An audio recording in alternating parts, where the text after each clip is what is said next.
It is a very special day today because we do have a brand new Ferrari, and this is an absolute masterpiece, no matter what anybody else says. And I'm going to let you know exactly why in this video. We're going to have a look at this from front, side, and rear, and also the interior, and compare it to a legendary old Ferrari that this definitely is inspired by. But before we jump into that, let's have a look at what this is when it comes to spec and tech from this article from Car and Driver. It's visually enticing, it pays homage to the iconic 365 GTB/4, and it could be the last of its kind. I don't think it will be. I do think V12 still has a future. Aston Martin just dropped a brand new V12, for example, and it's called the Ferrari 12 Cylindri, which of course means 12 cylinders, a V12 in this thing.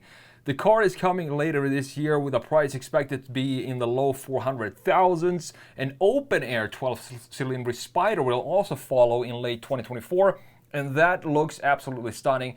It looks like a Roma, but it feels like it's a little bit more complex than a Roma, this design. So they say here in Car and Drive it's perfectly proportioned and refreshingly different, and I do love what they've done with the graphics here. The striking two-seater was designed in-house by Maestro Flavio Manzoni, of course, and his team.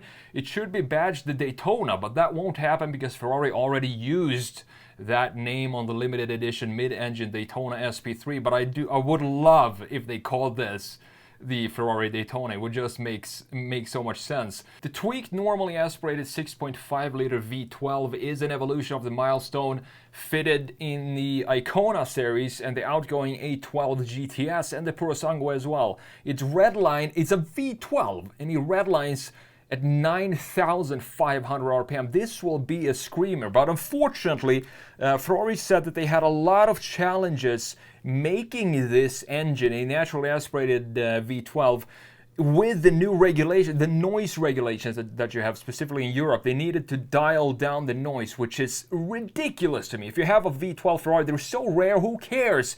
You want to hear them when they go down the street.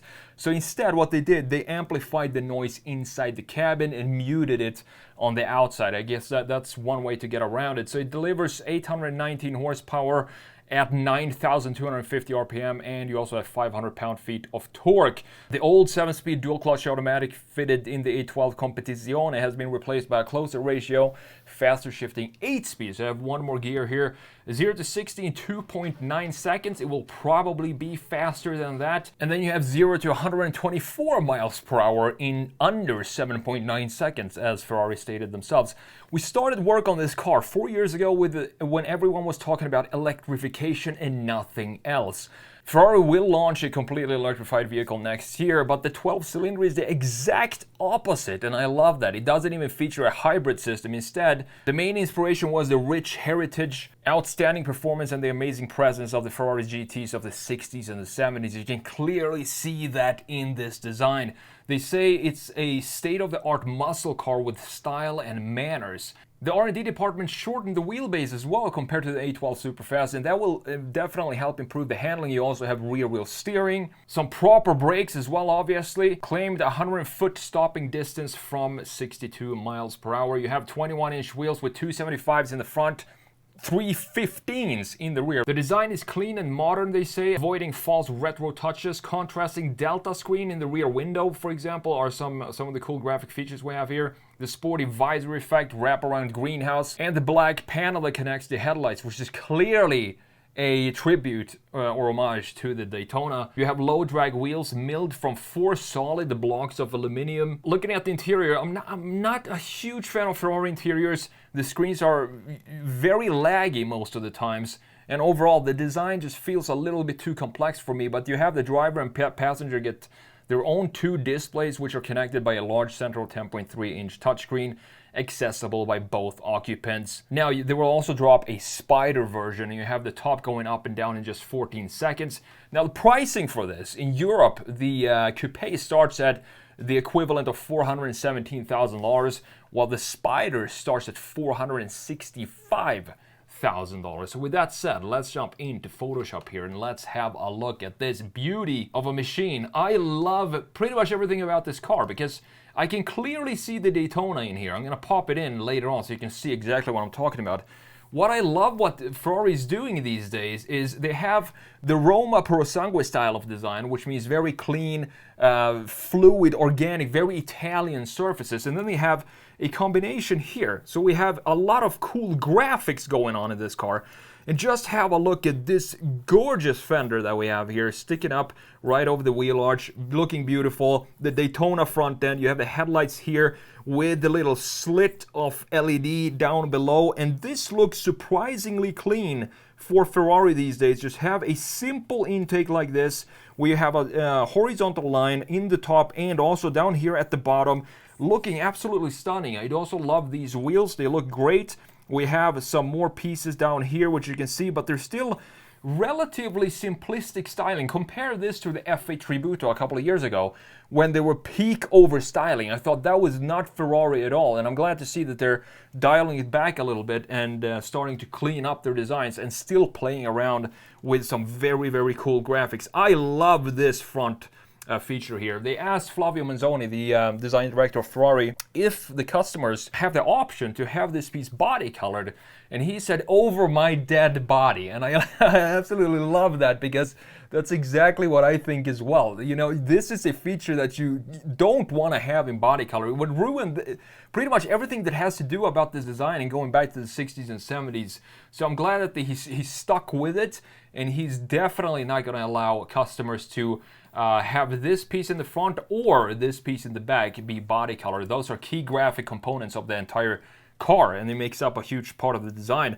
Looking at the side view here, how can you say that this is not a cool looking Ferrari? I saw so many comments saying, oh, miss Pininfarina design, and yes, 458 Italia, one of my favorite Ferraris of all time. Still a gorgeous looking car, probably one of the best looking mid-engine cars I've ever seen in my life. But have a look at this. We have a clean line here going from the very front end, cutting through the side, and then connecting cleanly into these beautiful rear graphics, which we're gonna have a look at in a minute. And then you have these muscles, typical Italian Ferrari style. Have a look at how beautiful this section is over the rear axle, planting the car properly, having the same radius as the wheel itself. We also have this black graphics in the lower section, carving out some volumes and making it look more athletic. I'm not a huge fan of this integration of the greenhouse, where it feels like it's coming out of the rest of the body. I would like to have it be better integrated in a more classic way, but this is a new take that Ferrari has been doing the last 5 or 6 years or so for the greenhouse, having it, the body color kind of end, and then the greenhouse being black coming out from the body itself. Looking at the wheels, looking pretty cool. Now, looking at the rear end, have a look at this entire design. It's such a clean, beautiful sculpture on wheels. Very simplistic taillights, looking super futuristic, and we have two beautiful chamfers housing this, one up top, and then you have this at the bottom, so the taillight sits deep within these two chamfers, similar to what we have on the McLaren GT. We also have a much simpler design in the lower section here. It's not too complex. I love that these stick up this far into the body, because that means less body volume in the rear, which is exactly what we want to have, because that gives it more of a forward motion while we still have body color down here in the front end, which gives it a more lean forward look for this design. Now, looking at the interiors here you can see that it's almost copy paste this panel and paste it onto the passenger side, and we have the same styling for both the passenger and the driver, with a lot of screens here. One small screen, I think this was a 10 or 9 inch screen in the middle, and a digital gauge cluster for the driver. Thankfully, we still have a housing for it right here, and I do like the steering wheel as well. I hope they updated this infotainment system from the Roma, which I tested when it first came out. It was a pretty laggy system in the Roma, and I was confused about that. And I also want to have a little bit more buttons in the interior, but it doesn't look like we're getting that, since everything is within the software here. The climate control settings, for example, you have the gear selector down here, a couple of tactile, I think these are just slider buttons or something like that. They're not proper buttons on the steering wheel. Quickly want to show you the Spider here as well before I'm going to throw in the old Daytona, and have a look at this, specifically in a side view. They say that the Spider looks cleaner, less busy than the Coupe, but I think the Coupe still looks very, very clean. We still have, of course, the same lines in the body lines that we have in the Coupe. This looks more like a Targa version of the 12 cylinder, and you have the raked windshield, super raked, sitting very low, clean lines all over. We have some different wheels here. These look like maybe 20s, and these look like the 21s on the coupe. Just a beautiful looking design and sculpture. Again, have a look at the surfacing here in the front end of the hood, for example, surfacing in the side of the body, very clean. There is no weird creases or intakes or angles in this design, like we've seen in a couple of more recent Ferrari models. I'm going back to the F8 Tributo, for example. We do have some sort of air outlet here, I do believe, with some LED light, it looks to be. And the same interior for the Spider like we have in the coupe. This is actually the coupe and this is the Spider. I just flipped them around here. But here it looks to have some sportier seats, and also I do love this more blacked out interior with the red seats, looking fantastic. Now look at this. Here we have the Daytona, and have a look at just how similar this is to the new 12 cylinder. It just looks like a proper redesign. If I were to redesign it, I could not have done it any better than Mr. Manzoni himself. This definitely looks like a Daytona, even though they don't want to necessarily admit that it is a redesigned Daytona. But have a look at the graphics here in the front end, for example, of the old original Daytona. You have the light sitting underneath this headlight, and the overall proportions and the line work in this design. You have the same feeling coming back here with the light up here. You have the light underneath the main headlights, and you have this black feature in the front end with the same type of proportions like we have in the original. Overall, it's just a fantastic, proper Ferrari. Even though Pininfarina is now no longer on the team here of Ferrari's design team, Flavio Manzoni and his team, they definitely know what they're doing, since this is one of the best looking Ferraris I've seen in pretty much the last 10 years or so.